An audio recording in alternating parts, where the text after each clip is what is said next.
You're watching ChillyBoy Productions. I'm Larry ChillyBoy Chillson, and this is my review for Leviticus.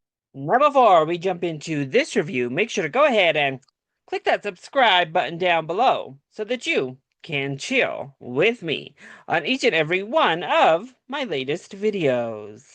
Leviticus is a 2026 supernatural horror film being distributed by Neon from a first-time director, Adrian Chiarella. Starring Joe Bird, Stacy Clausen, and Mia Wasikowska, the film follows two teenage boys who are haunted by an entity that takes the form of the person they most desire, each other. So Leviticus served as the opening night premiere for the CinemaQ Film Festival. I couldn't have jumped at the opportunity to watch any faster because this has been one of my most anticipated films of 2026. You give me queer horror with a tinge of sadness? Yeah, I am all the way on board. So I am very happy to report that I very much enjoyed Leviticus. And I'm not sure I quite loved it like I was hoping, but I do think it is a very, very good film. So let's go ahead and talk about the positives first. Well, honestly, the concept, the idea of the film is the biggest positive because right from the get-go, using this haunted entity as a deeper allegory for specifically conversion therapy is brilliant and it works beautifully in practice. Watching it in the film breaks your heart, terrifies you, and makes you think throughout the entirety of the film, and it's handled beautifully. As a horror film, the idea of not being able to trust who it is you're speaking to is so good. The actual horror aspects of the movie, as this entity becomes violent, are so good. And it keeps you on your toes throughout. You are never comfortable watching Leviticus. As an allegory, it works perfectly, particularly when you see the events that bring this entity to these boys. Yeah, I mean, it's very clear what they're doing, the effects on the parents, their involvement, everything about it is just pitch perfect. As it relates to queer youth's trauma, conversion therapy, and how they navigate young love, young relationships, living in a homophobic world.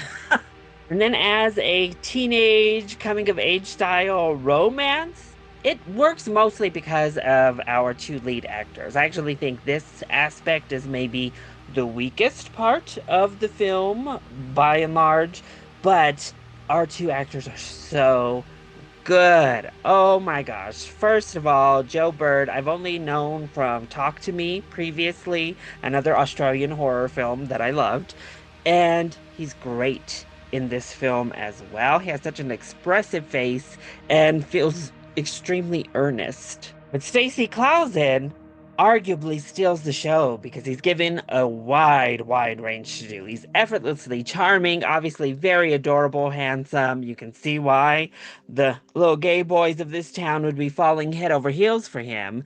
But more than that, he exudes the kind of warm, confident energy you want from a character like this, and he gets most of the horror aspects when it comes to the entity, and he kills it in those. He has to switch on the drop of a dime, and he does so effortlessly. Really, I just love what it has to say and how it says it. That's the biggest positive here. It works as a scary movie, and it works as a deeper queer film. And I think the direction is fantastic. The cinematography is great. The score is really strong. Every technical aspect of this film is really well handled.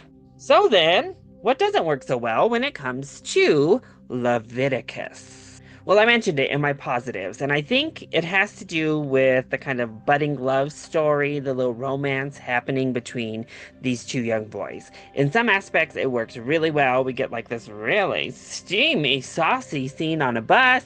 We get lots of kissing. It's not shying away from showing affection here and the physical side of their attraction to one another. But I think we could have gone deeper there. I think we should have explored their relationship a little bit more. This film is under an hour and a half long, and it could have used an extra 10 minutes or so, first and foremost, to further establish their relationship and their connection to one another. And then on the tail end, because we needed to resolve some things between them that just doesn't.